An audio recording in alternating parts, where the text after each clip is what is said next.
ధర్మరాజు భీముడు జన్మించిన తర్వాత అర్జునుడు ఇంద్రుని యొక్క ఆయన ఇంద్రుని ఆహ్వానించడంతో ఆ మంత్ర ప్రభావంతో అర్జునుడు జన్మించడం జరిగింది. అర్జునుడు జన్మించినప్పుడు ఆకాశవాణి ఏం పలికిందో ఆ పలుకులన్నింటినీ కూడా ఆ శతశృంగ పర్వత ప్రాంతంలో ఉన్నటువంటి మునులు, ఋషులు, తపస్సులు అందరూ కూడా విమానాలపై నిలిచినటువంటి దేవతలు అందరూ విన్నారు. ఆ సమయంలో దేవతలు పుష్పవృష్టిని కురిపించారు, దేవదుందుబులు మోగిని. ఆ సమయంలో ఆకాశం అంతటా నాగులు, గరుడులు, గంధర్వులు, అప్సరసలు, ప్రజాపతి, సప్తర్షులైనటువంటి భరద్వాజుడు, కశ్యపుడు, గౌతముడు, విశ్వామిత్రుడు, జమదగ్ని, వశిష్ఠుడు, అత్రి మొదలైనటువంటి మహర్షులంతా కూడా వచ్చి ఉన్నారు. మరీచి, అంగిరసుడు, పులస్యుడు, పులహుడు, క్రతువు, ప్రజాపతి, దక్షుడు వాళ్ళంతా కూడా అక్కడికి వచ్చారు. వాళ్ళు దివ్యాభరణ భూషితులై, దివ్య వస్త్రధారులై అర్జును యొక్క గుణగానం చేస్తూ ఉన్నారు. అనేక విధాలుగా ఆ జన్మించినటువంటి అర్జునుడిని ప్రశంసిస్తూ ఉన్నారు. గంధర్వులతో కలిసి తుంబురుడు వచ్చాడు. ఆ తుంబురుడు అక్కడ మధురమైనటువంటి స్వరంతో గానం చేస్తూ ఉన్నాడు. దివ్యమైనటువంటి వస్త్రాభరణాలు ధరించినటువంటి విశాల నేత్రాలు కలిగినటువంటి అప్సరసలు హర్షోల్లాసంతో నృత్యగానాలు చేస్తున్నారు. అక్కడికి వచ్చినటువంటి అప్సరసలు ఎవరో వ్యాస మహర్షి వాళ్ళ యొక్క పేర్లు కూడా తెలియజేశారు. ఆ అప్సరసలు అనుచాన, అనవద్య, గుణముఖ్య, గుణావర, అద్రిక, సోమ, విశ్వకేత్సి, అలంబుష, మరీచి, శుచిక, విద్యుత్పర్ణ, తిలోత్తమ, అంబిక, లక్షణ, క్షేమ, దేవి, రంభ, మనోరమ, అసిత, సుబాహు, సుప్రియ, వపు, పుండరీక, సుగంధ, సురస, ప్రమాధిని, కామ్య, శారద్వతి, మేనక, సహజన్య, కార్తీక, పుంజికస్థల, ఋతుస్థల, మృతాచి, విశ్వాచి, పూర్వచిత్తి, అమ్లోచ, ప్రంలోచ, ఊర్వశి మొదలైనటువంటి అప్సరసలు అందరూ కూడా నృత్య గానాలతో అలరిస్తూ ఉన్నారు అక్కడికి వచ్చినటువంటి వాళ్ళందరూ. ధాత, ఆర్యమ, మిత్ర, వరుణ, అంశ, భగ, ఇంద్ర, వివస్వాన్, పూష, త్వష్ట, సవిత, వరుణ అనేటువంటి పర్జన్య అనేటువంటి ద్వాదశ ఆదిత్యులు, ఇంకా ఏకాదశ రుద్రులు, అశ్విని దేవతలు, అష్టవసువులు, మరుద్గణాలు, విశ్వ దేవతలు, సిద్ధులు, సాధ్యులు అందరూ కూడా అక్కడికి రావడం జరిగింది. ఆ అర్జునుడిని, పుట్టినటువంటి ఆ బాలుడిని దర్శించడం కోసమని అతన్ని ప్రశంసిస్తూ ఉన్నారు. వారందరినీ కూడా అక్కడ ఉన్నటువంటి మునిగణాలందరూ కూడా చూచి ఆశ్చర్యచకితులైపోతున్నారు. ఇంతమంది దేవతలు, యక్షులు, కిన్నెరులు, కింపురుషులు, గరుడ, గంధర్వులు, సిద్ధులు, సాధ్యులు, విద్యాధరులు, పన్నగులు, అలాగే అప్సరసలు వీళ్ళందరూ అలా వచ్చినప్పటికల్లా ఒక్కసారి ఆశ్చర్యచకితులై చూస్తూ ఉన్నారు. అప్పటి నుంచి కూడా పాండవుల పట్ల అధికమైనటువంటి ప్రేమను చూపిస్తున్నారు అక్కడ ఉన్నటువంటి తపస్సులు, ఋషులు మొదలైనటువంటి వాళ్ళు. అర్జునుడి యొక్క పుట్టుకని చాలా ప్రత్యేకంగా వర్ణించడం జరిగింది వ్యాస మహర్షి. అంటే అర్జునుడు అందరిలాగా కాదు, అతడు చాలా గొప్పవాడు అనేటువంటి విషయాన్ని ముందుగానే మనకి ఈ రకమైనటువంటి ఆ వర్ణన ద్వారా తెలియజేయటం జరిగింది. ఆ తర్వాత పాండురాజు ఇప్పటికి ముగ్గురు జన్మించాడు, ధర్మజ, భీమ, అర్జునుడు. ఇంకా పుత్రులు కావాలనేటువంటి కోరిక ఆయనకుంది. అందుకే పాండురాజు ఒకరోజు ఏకాంతంలో కుంతీదేవితో ఏదో చెప్పబోతా ఉన్నాడు. అంటే ఇంకా పుత్రులు కావాలనేటువంటి విషయాన్ని చెప్పబోతూ ఉన్నాడు. ఆ విషయాన్ని గ్రహించింది కుంతీదేవి. అప్పుడు పాండురాజుని నిరోధిస్తూ చేతిని కాస్త నోటికి అడ్డం పెట్టి, ఆపత్కాలంలో అయినప్పటికీ కూడా ముగ్గురి కన్నా ఎక్కువగా సంతానాన్ని కనడానికి వీల్లేదు. నియోగ పద్ధతిలో అయినప్పటికీ కూడా, భర్త నియోగించినప్పటికీ కూడా ఆపత్కాలంలో ఇది ఆపద్ధర్మంగా చేస్తున్నటువంటిది కనుక ఇందులో ముగ్గురి కన్నా ఎక్కువ సంతానాన్ని కనడం ధర్మం కాదు. 4వ పుత్రుడిని కోరారు అని అంటే అది శాస్త్రాల్లో సమ్మతించలేదు కనుక 4వ పుత్రుడిని కనుక కోరినట్లయితే ఆ స్త్రీని స్వైరిణి అంటారు. స్వైరిణి అని అంటే యథేచ్ఛగా సంచరించేటువంటిది. అలాగే 5వ పుత్రుని కనుక కోరుకున్నట్లయితే ఆమెను బంధకి అంటారు. బంధకి అంటే వేశ్య, లేదా పులట అంటారు. అందువల్ల ముగ్గురు వరకు మాత్రమే ధర్మశాస్త్రాలు అంగీకరించినవి.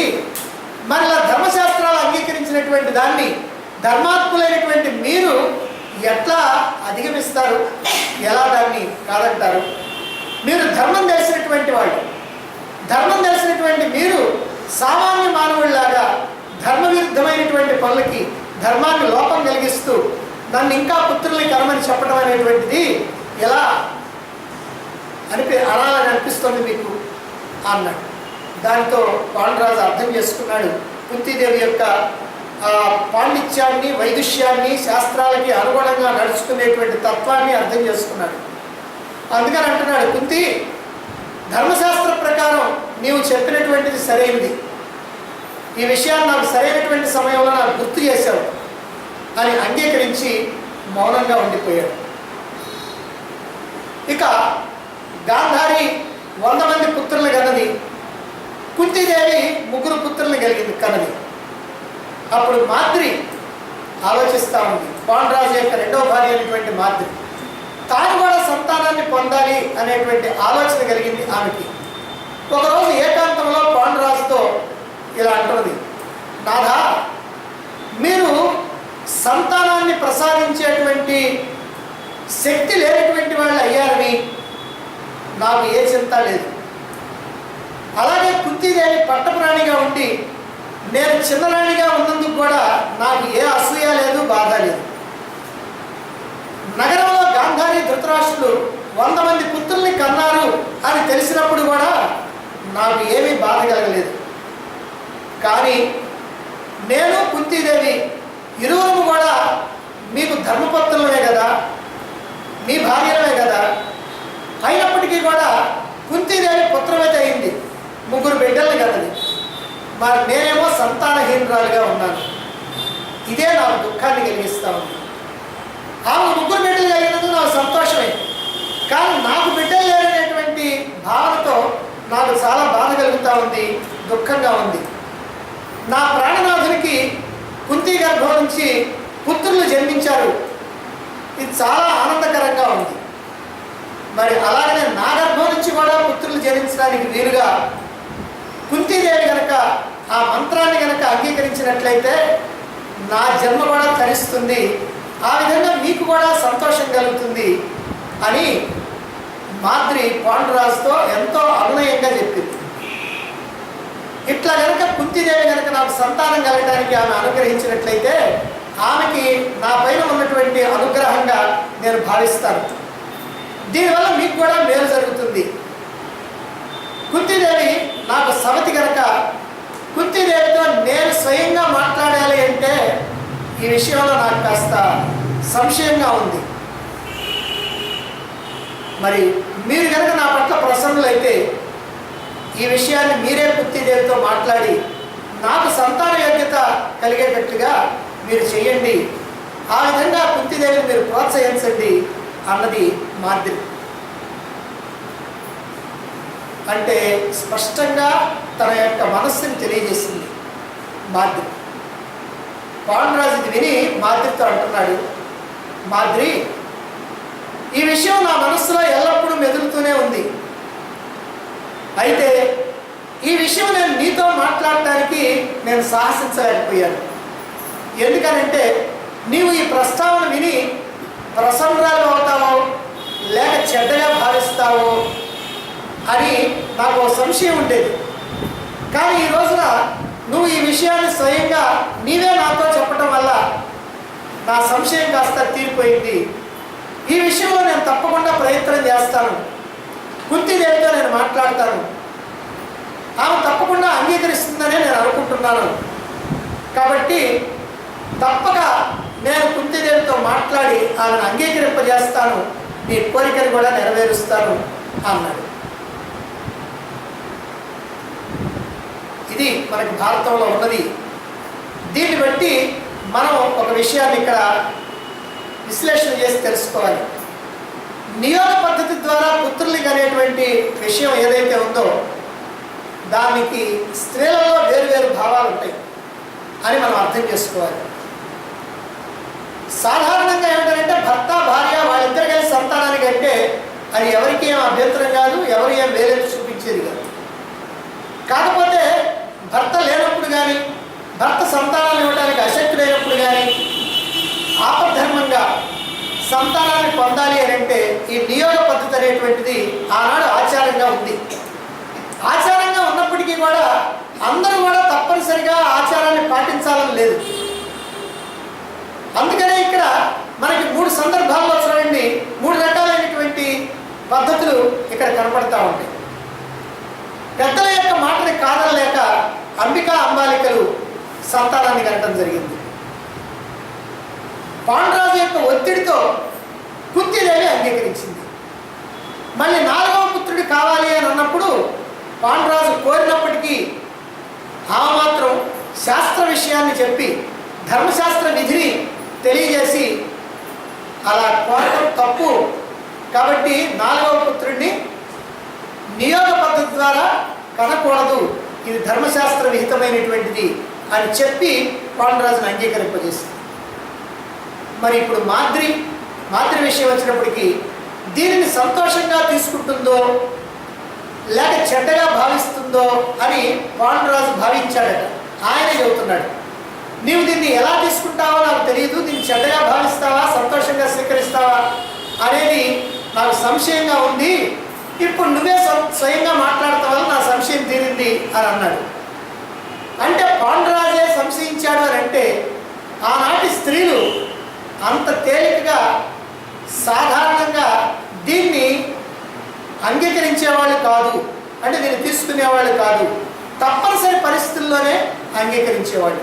అంటే పెద్దల యొక్క నియోగం వల్ల కానీ లేదా భర్త యొక్క ఒత్తిడి వల్ల కానీ ఇలా చేసేవాళ్ళు కానీ స్వయంగా స్వతంత్రించి వాళ్ళు నియోగ పద్ధతిని కోరుకునేవాళ్ళు కాదు అని ఆనాటి స్త్రీని కోరుకునేవాళ్ళు కాదని మనకి ఇక్కడ అర్థమవుతుంది. అంటే ధర్మశాస్త్రం అంగీకరిస్తే ఏమండి అని అన్నారు. ధర్మశాస్త్రం అంగీకరించినప్పటికీ కూడా వాళ్ళకి ఇష్టం ఉండాలి, సంతానం కావాలి నాకు అనేటువంటి భావన వాళ్ళకు ఉండాలి. ఇక మాద్రి ఇక్కడ స్వయంగా అడిగింది అంటే మాద్రి ఎందుకు అడిగింది అని మనం జాగ్రత్తగా ఆలోచిస్తే ఇది సపత్రి సహజ స్వభావం అంటారు.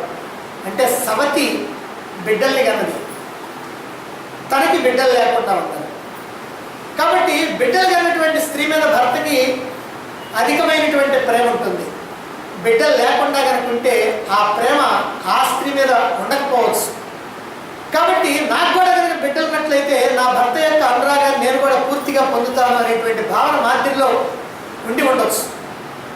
ఆ కారణంగానే సంతానాన్ని ఎంత సంతానం కలిగినా ఇష్టపడేటువంటి వాడు పాండురాజు. కుంతీదేవి ఇక సంతానం కనటానికి వీలు లేదు కాబట్టి ఇప్పుడు నేను సంతానం కనటానికి కనుక కుంతీదేవి దగ్గర ఉన్నటువంటి మంత్రం నాకు కనుక వచ్చినట్లయితే నేను కూడా సంతానాన్ని కని అటు పాండురాజుకి తృప్తి కలిగిస్తాను, ఇటు నేను కూడా సవతి దగ్గర తేలిగ్గా ఉండకుండా బాగుంటుంది అనేటువంటి భావన ఉంది.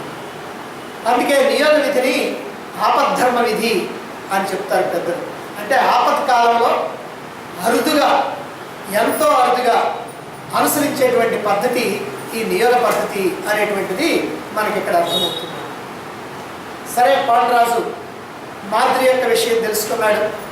మాద్రి స్వయంగా సంతానం కావాలని, దానికి కుంతీదేవి యొక్క అనుగ్రహం నాకు కావాలని, ఆ అనుగ్రహాన్ని కూడా మీరే కుంతీదేవితో చెప్పి ఒప్పించండి అని కూడా చెప్పడం జరిగింది.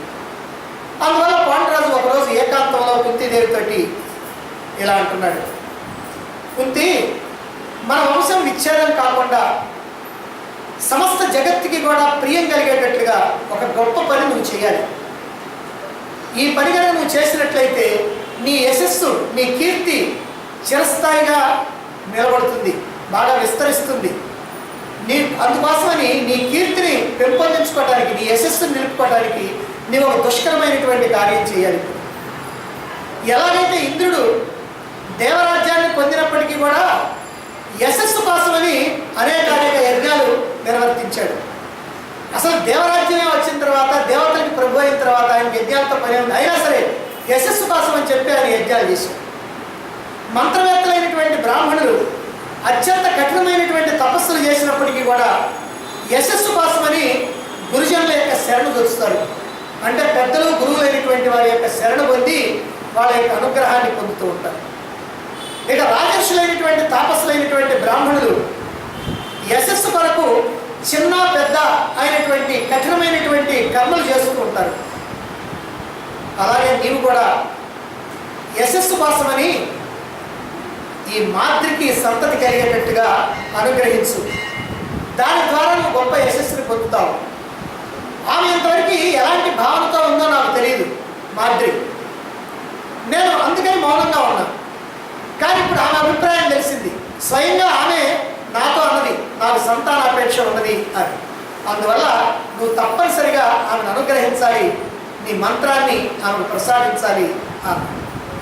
పాండురాజు ఇలా చెప్పగానే కుంతీదేవి మాద్రితో ఒక రోజున, అంటే అంగీకరించింది. మాద్రితో ఒక రోజున ఇలా అంటున్నది, మాద్రి నీవు ఒక్కసారి ఒక ఇష్టదేవత, నీ ఇష్టదేవత ఎవరైతే ఉన్నారో ఆ ఇష్టదేవతని మనస్సులో స్మరించి ఇప్పుడు నేను ఇచ్చేటువంటి మంత్రాన్ని జపించు. అందువల్ల నీకు ఉత్తముడైనటువంటి పుత్రుడు కలుగుతాడు.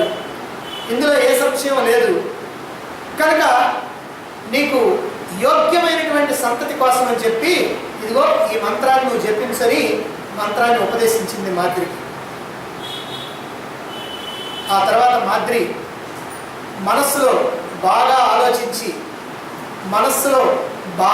ఆలోచించి ఇరువురు అశ్విని దేవతల్ని మనస్సులో తలుచుకుంది. ఈ అశ్విని దేవతల్ని ఎప్పుడైతే తలుచుకుందో ఆ అశ్విని దేవతలు ప్రత్యక్షమయ్యారు. వారి యొక్క అనుగ్రహంతో మాద్రి గర్భవతి అయింది. మాద్రి గర్భాన 2 కవలలు జన్మించారు. వాళ్ళు జన్మించిన తర్వాత ఆకాశవాణి చెప్పింది, వీరిద్దరు కూడా, ఈ 2 బాలకులు అశ్విని కుమారుల కన్నా కూడా అధికంగా బుద్ధి, రూప, గుణ సంపన్నులై దివ్యమైనటువంటి తేజస్సుతో ప్రకాశిస్తారు. ఈ 2 కూడా గొప్ప రూపంతో ఉంటారు, గొప్ప గుణాలతో ఉంటారు, గొప్ప బుద్ధిమంతులై ఉంటారు అని ఆకాశవాణి చెప్పింది. అదే ప్రకారంగా ఆ జన్మించినటువంటి కవలలు నకుల సహదేవులు 2 కూడా గొప్ప సౌందర్యవంతుడు. అందులోనూ నకులుడు అందరికన్నా గొప్ప సౌందర్యవంతుడు. అసలు ఆయనకి ఆ నకులుడు అనే పేరు ఎందుకు పెట్టారంటే, కులంలో అంత అందగాడు లేడు కాబట్టి నా కులుడు అంటే కులంలో ఇంతకంటే అందగాడు లేడు అనే ఉద్దేశంతో నకులుడే పెరిగింది. అలాగే అందంలో నకులుడు ఎట్లానో సహదేవుడు పాండిత్యంలో, శాస్త్రీయ సంపదలో ఆయన చాలా గొప్పవాడు. 2 కూడా గొప్ప బుద్ధిమంతులైనటువంటి వాడు, ప్రజ్ఞాశాలు, దేవతల్లాగా ఆలోచించగలిగినటువంటి ప్రజ్ఞ కలిగినటువంటి వారు అయ్యారు. ఈ ప్రకారంగా 5 పాండవులు జన్మించడం జరిగింది పాండురాజుకి కుంతి మాద్రుల కారణంగా. ఇక 5 కుమారులు జన్మించిన తర్వాత శతశృంగ పర్వత నివాసులైనటువంటి ఆ శతశృంగ పర్వతం మీద నివసిస్తున్నటువంటి ఋషులు వాళ్ళ 5 కూడా నామకరణం చేశారు. మనం ముందుగానే పేర్లు చెప్పుకున్నాం కదండి, మనం నామకరణం చేయలేము. మనం ఊరికనే గుర్తు కోసం చెప్పుకున్నాం, కానీ నామకరణం అనేది తర్వాత చేస్తాం. అందుకని ఇక్కడ నామకరణం చేస్తున్నారు. వాళ్ళందరూ కూడా ఆ బాలుని ఆశీర్వదించే వాళ్ళ యొక్క భక్తి కర్మల్ని బట్టి వాళ్ళకి నామకరణం చేశారు. పెద్దవాడికి యుధిష్ఠిరుడు అనేటువంటి పేరుని పెట్టారు. యుధిష్ఠిరుడు అని అంటే యుద్ధమునందు స్థిరముగా నిలిచేటువంటి వాడు అని అర్థం. అందుకని ఆయనకి యుధిష్ఠిరుడు అని పెట్టారు. ఆయన ధర్మరాజు అని కూడా అన్నారు. రెండవ ఆయనకి భీముడు అని పేరు పెట్టారు. అంటే భీమబలుడు అంటే గొప్ప బలం కలిగినటువంటి వాడు అనే ఉద్దేశంతో భీముడు అని పెట్టారు. మూడవ ఆయనకి అర్జునుడు అని అంటే పరాక్రమశాలి, తేజస్వంతుడు అనేటువంటి అర్థంతో అర్జునుడు అని పెట్టారు. ఇక 4వ ఆయనకి నకులుడు అంటే పొలంలో అంత అందగాడు లేడని నకులుడని. అలాగనే సహదేవుడు అంటే దేవతలకు ఉన్నటువంటి ప్రాజ్ఞత్వం ఇతనికి ఉంది కాబట్టి అందుకని సహదేవుడు అని పేరు. వాళ్ళందరూ కూడా 5 కూడా దినదిన ప్రవర్ధమానమై పెరిగి పెద్దవాళ్ళు అవుతున్నారు. ధైర్యవంతులుగా, వీర్యవంతులుగా, బలవంతులుగా, పరాక్రమంతో ప్రకాశిస్తూ ఉన్నారు. దేవతా స్వరూపులై ఉన్నటువంటి తేజవంతులైన ఈ 5 పుత్రుల్ని చూచి పాండురాజు ఆనందంతో పొంగిపోతా ఉన్నాడు. ఎందుకంటే బిడ్డలు పెరిగి పెద్దవాళ్ళు అవుతామనంటే వాళ్ళ యొక్క స్థితి ఏమిటో తండ్రికి అర్థమవుతా ఉంది. అందుకని ఆయన ఆనందంతో పొంగిపోతా ఉన్నాడు. ఆ 5 పుత్రులు కూడా శతశృంగ పర్వత నివాసులైనటువంటి అక్కడ ఉన్నటువంటి మునులు, ఋషులు, తాపస్సులు ఎవరైతే ఉన్నారో వాళ్ళందరికీ ఇష్టలయ్యారు. వాళ్ళకే కాకుండా వాళ్ళ భార్యలందరికీ కూడా ఇష్టలయ్యారు. అంటే వాళ్ళకి తలలో నాలుకలాగా వెలుగుతూ వాళ్ళకి ఏ రకమైనటువంటి అవసరమైనటువంటి పనులన్నీ కూడా చేసి పెడుతూ ఇలా వాళ్ళందరికీ కూడా తలలో నాలుకలుగా ఉన్నారు. వాళ్ళు ఎంతో వాత్సల్యంతో ఈ 5 బిడ్డల్ని కూడా చూస్తూ ఉన్నారు. మరి ఇలా కొంతకాలం జరిగిన తర్వాత ఒక రోజున పాండురాజు తిరిగి మాద్రితోటి మళ్ళీ సంతానవతిని కావాలి నీవు అని చెప్పాడు. ఆ విషయమే కుంతీదేవితో కూడా చెప్పాడు. ఇప్పుడు జరిగింది ఒక విషయం. ఇది మహాభారతాన్ని తెలిసినటువంటి వాళ్ళకి కూడా ఎవరికి గుర్తుండదు, ఎవరికి తెలియదు.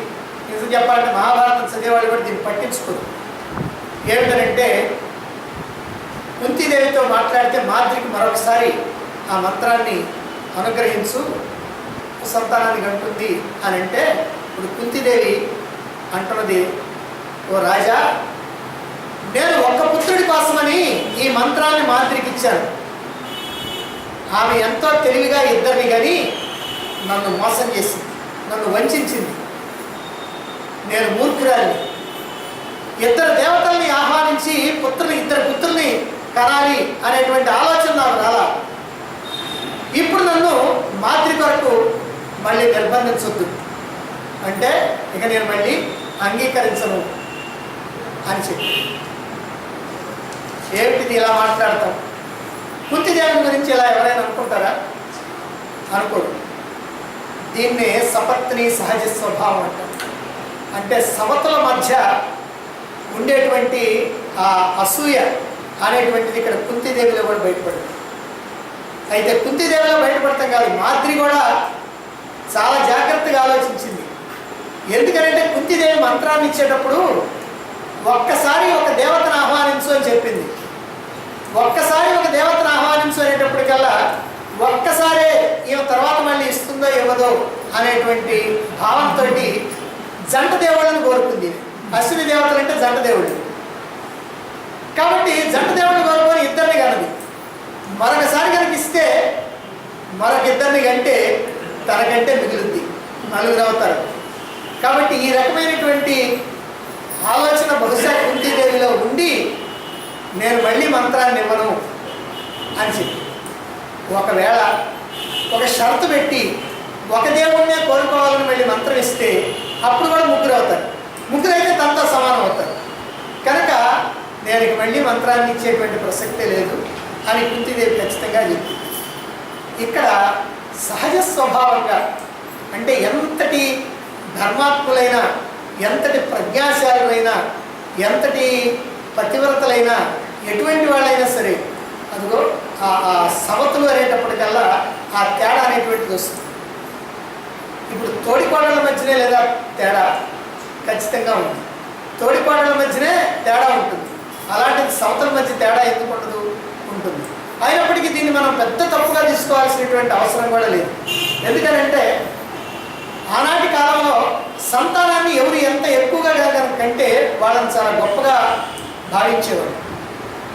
ఇప్పటికి కూడా ఒక ఆచారం ఉంది. బుద్ధి ఉన్నటువంటి వాడు కనుకైతే ఒక స్త్రీ గర్భవతి కనుక అయినట్లయితే ఆమెను దేవతలాగా చూడాలి. స్త్రీ కనుక గర్భవతి కనుక అయితే ఆమెను దేవతలాగా చూడాలి. సామాన్యమైనటువంటి మనిషిగా చూడకూడదు ఎవరు కూడా. అందుకనే ఒక మాట అంటారు, భగవంతుడి దగ్గరికి వెళ్ళేటప్పుడు, గురువు దగ్గరికి వెళ్ళేటప్పుడు, గర్భవతి దగ్గరికి వెళ్ళేటప్పుడు ఒట్టి చేతులతో వెళ్ళకూడదు. ఏదో ఒకటి పండు ఏదో ఒకటి అట్లా తీసుకొని వెళ్ళాలి అని.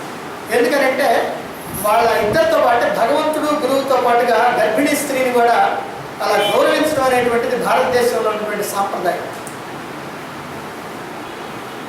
ఈ సాంప్రదాయం అనేటువంటిది ఎక్కడి నుంచి వచ్చిందంటే అది అక్కడి నుంచే వచ్చింది. అంటే ఎంతమంది ఎక్కువ మంది పుత్రులు కనుకంటే ఆ మహాసాధ్యం. అందుకనే గాంధారి 100 మంది పుత్రులు కావాలని కోరుకుంది. 100 మంది పుత్రులు కలుగుతారని అక్కడ ఈశ్వరుడు వర్ణించాడు, ఇక్కడ వ్యాసుడు వర్ణించాడు. అందువల్ల ఇక్కడ కుంతీదేవి రెండవసారి ఇవ్వకపోవటాన్ని ఇక్కడ రెండు రకాలుగా భావించాలి. అంత పెద్ద తప్పు కాదు, కొంచెం సపత్ని సహజ స్వభావం అనేటువంటిది, అసూయ అనేటువంటిది కూడా కొంత ఉన్నది అని అర్థం చేసుకున్నాను. ఇక ఆ విషయాన్ని కనుక వదిలేస్తే ఇక్కడ కుంతి పాండవుల శతశృంగ పర్వతం మీద 5 బిడ్డల్ని కని వాళ్ళని పెంచి పెద్దవాళ్ళని చేస్తూ ఉన్నారు. అక్కడ ఉన్నటువంటి మునులు ఋషులు వీళ్ళందరినీ కూడా ఎంతో గౌరవంగా చూస్తున్నారు. కుంతి పాండవుల్ని, ఈ బిడ్డలను ఎంతో వాత్సల్యంగా చూస్తున్నారు. ఈ విధంగా దేవతల చేత ప్రసాదించబడ్డటువంటి 5 బిడ్డలు తేజోవంతులుగా, కురుకులవర్ధనులుగా, ఉత్తమమైనటువంటి లక్షణాలతోటి కూడి ఉన్నటువంటి వాళ్ళుగా పెరుగుతూ ఉన్నారు. వాళ్ళ యొక్క దర్శనం అందరికీ కూడా ప్రియంగా ఉంటున్నది. మహర్షులంతా కూడా ఆశ్చర్యచకితులయ్యేటట్టుగా గొప్ప గొప్ప ధనుస్సుల్ని ధరించి బలపరాక్రమాలు ప్రదర్శిస్తూ పెరుగుతున్నారు ఈ 5 బిడ్డలు. శతశృంగ పర్వతం మీద పాండుపుత్రులు ఇలా పెరుగుతూ ఉంటే అక్కడ ద్వారకా నగరంలో వసుదేవుడు మొదలైనటువంటి వృష్టి వంశీయులు, వసుదేవుడు అంటే కుంతీదేవి యొక్క తమ్ముడు వసుదేవుడు, ఆ కుంతీదేవి తమ్ముడైనటువంటి వసుదేవుడు మిగిలినటువంటి వృష్టి వంశీయులందరూ కూడా కిందముడు అనేటువంటి ముని పాండురాజుని శపించడం జరిగింది. దానితో పాండురాజు పుత్ర సంతానాన్ని ఇవ్వడానికి వీలు లేనటువంటి అయోగ్యత కలిగినటువంటి వాడు అయ్యాడు. ఆ కారణంగా భార్యలతో సహా వానప్రస్థాన్ని స్వీకరించాడు పాండురాజు. రాజలాంఛనాలన్నీ కూడా వదిలిపెట్టేసి ఆయన ముని వృత్తిని అవలంబిస్తూ తపస్సు చేసుకుంటూ జీవిస్తున్నాడు, కందమూల ఫలాలు తింటూ ఉన్నాడు అని వార్తాహరుల ద్వారా తెలుసుకున్నాడు. ఎప్పుడు వాళ్ళకి మంచి రోజులు వస్తాయా అని ఎదురు చూస్తూ ఉన్నారు. ఆ రోజుల్లో ఒకనాడు చార్ల ద్వారా పాండురాజుకి దేవతల యొక్క అనుగ్రహంతో 5 పుత్రులు పుట్టారు, వాళ్ళు పెరిగి పెద్దవాళ్ళు అవుతున్నారు అనేటువంటి విషయం కూడా తెలిసింది ఇక్కడ వసుదేవుడు. అప్పుడు వృష్టి వంశీయులందరూ కూడా వసుదేవుడితో అంటున్నారు, వసుదేవ, పాండుపుత్రులు సంస్కారహీనులుగా ఉండకూడదు, కాబట్టి తమరు వెంటనే పాండురాజుకి మేలు కలిగించడం కోసమని, పాండురాజుకి సంతోషాన్ని కలిగించడం కోసమని ఒక పురోహితుడిని పంపించండి. వాళ్ళు ఆ కుమారులకి చేయవలసినటువంటి సంస్కారాలను నిర్వర్తిస్తారు అని చెప్పారు. వెంటనే వసుదేవుడు అనేకమైనటువంటి వస్త్రాలు, ఆభరణాలు, అవసరమైనటువంటి సామాగ్రి ఇచ్చి ఒక పురోహితుడిని పాండురాజు దగ్గరికి, ఆ శతశృంగ పర్వతం దగ్గరికి పంపించారు. కుంతి మాతృలకి ఇద్దరికి కూడా దాసదాసి జనుల్ని, వస్త్రాలని, ఆభూషణాలని, మరి బంగారం, వెండి, గోవులు అన్నింటినీ కూడా ఆయన చేత పంపించాడు. వాటన్నింటినీ వెంట పెట్టుకొని కాశ్యపుడు అనేటువంటి పురోహితుడు, కశ్యపుని యొక్క కుమారుడు కనుక ఆయన కాశ్యపుడు అన్నారు, కాశ్యపుడు అనేటువంటి పురోహితుడిని పాండురాజు దగ్గరికి ఆయన ప్రయాణం చేయించారు. ఆ పురోహితుడు ఎప్పుడైతే అక్కడికి వెళ్ళాడో పాండురాజు, కుంతీదేవి, మాద్రి అందరూ కూడా ఎంతో ఆనందించారు.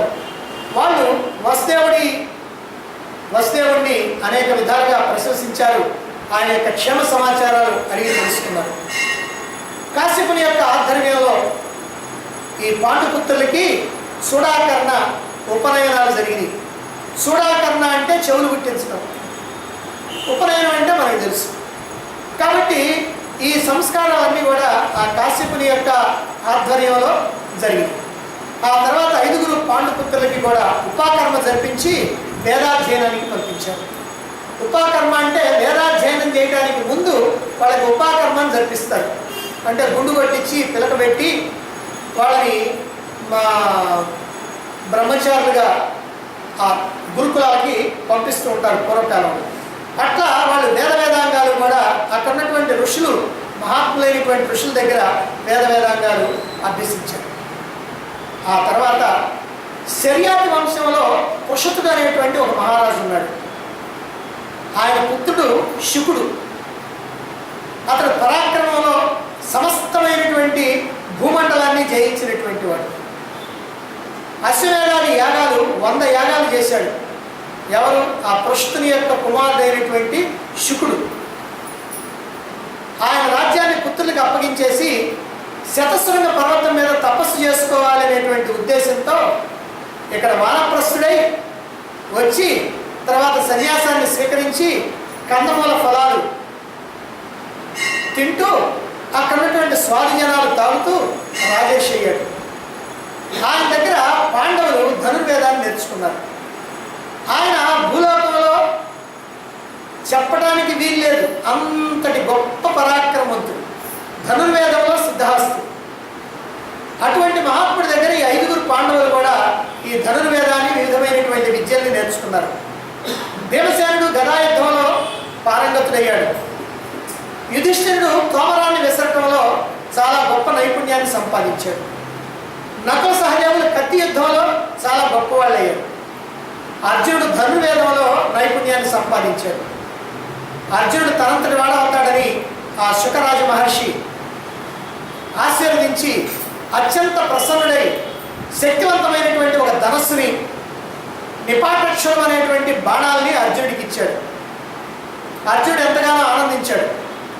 భూమండలంలో గొప్ప ధనుర్విద్య నిపుణుడిగా తనని చేసినందుకని గురువు పట్ల అత్యంత కృతజ్ఞతాభావంతో ఉన్నాడు అర్జునుడు. అద్భుతమైనటువంటి విద్యను నేర్పినటువంటి గురువుని సాధారణంగా ఆ రోజుల్లో ఎవరు కూడా మర్చిపోలేరు. అందుకని ఆ గురువు పట్ల అలా కృతజ్ఞతాభావంతో ఉన్నారు. ఈ విధంగా గురుకుమారులు అక్కడ 100 మంది, ఇక్కడ 5గురు, 105గురు కూడా జన్మించి క్రమక్రమంగా పెరిగి పెద్దవాళ్ళు అవుతూ ఉన్నారు. ఇక పాండురాజు 5గురు పుత్రులతో, భార్యా బిడ్డలతో ఆనందంగా ప్రశాంతంగా జీవనం గడుపుతూ ఉన్నాడు. అర్జునుడికి 14వ సంవత్సరం నిండింది. ఆ రోజు ఉత్తర ఫల్గుని నక్షత్రం.